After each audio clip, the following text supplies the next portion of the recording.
10 practices that good scriptorians utilize.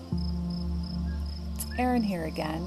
I'm reviewing the article, Developing Scripture Literacy, What Good Scripture Readers Know and Do by Eric D. Rackley. The link will be in the description below. The 10 practices are 1. Understand scripture reading as a problem-solving process. 2. Monitor thoughts and feelings. 3. Recognize and tolerate confusion. 4. Reread. 5. Understand text structures. 6. Break apart the text. 7. Know and use fix-it strategies. 8.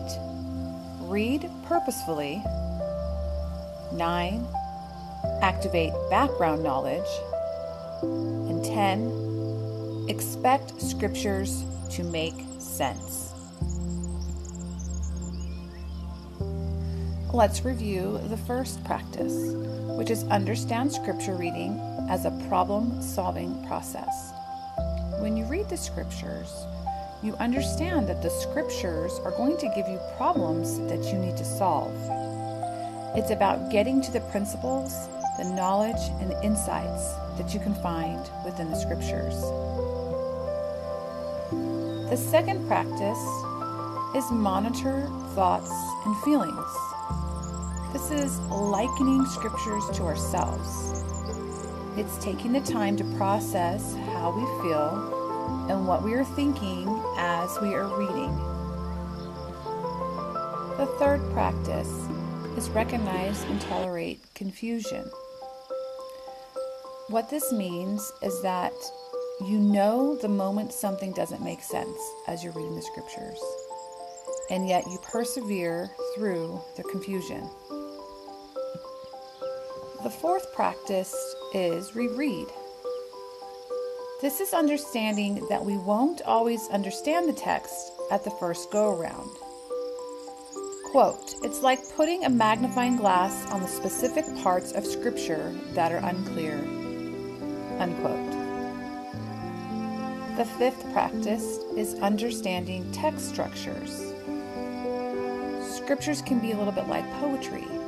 Sometimes they're prose, but they have structures within them, like compare and contrast, problem solution, description, list, argument, or chiasma.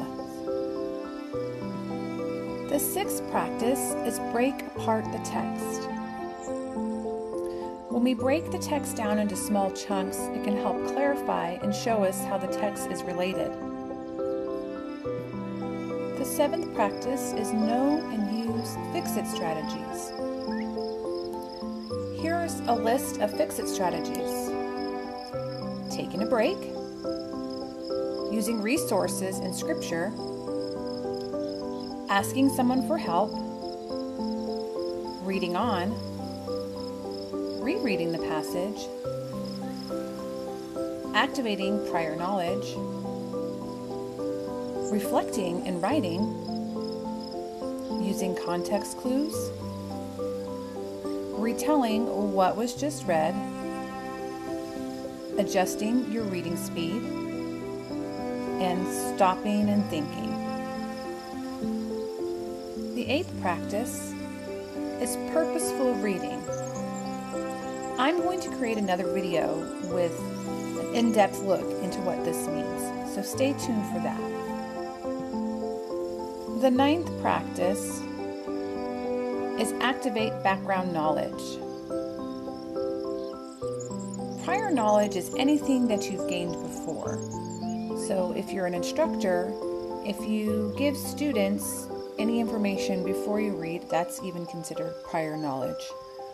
And what you currently read can become prior knowledge to something that you're going to read in the future. So sometimes you need a little bit of context to understand better what you're reading. The 10th practice is expecting that the scriptures will make sense. Quote, Meaning is not in the words. It is in the relationships that exist among the words. End quote. When we know that we can make it make sense, maybe not immediately, but at some point, we can work through them and we can come to understand them on different levels.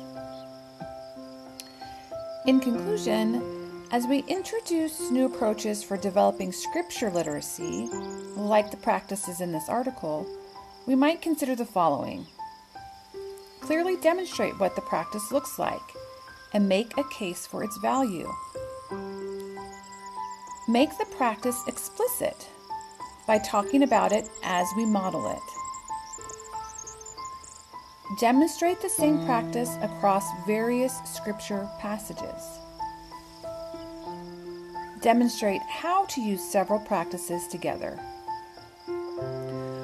When you work with others, give yourself and others opportunities to use the practice strategically and flexibly to construct gospel knowledge and deepen your faith.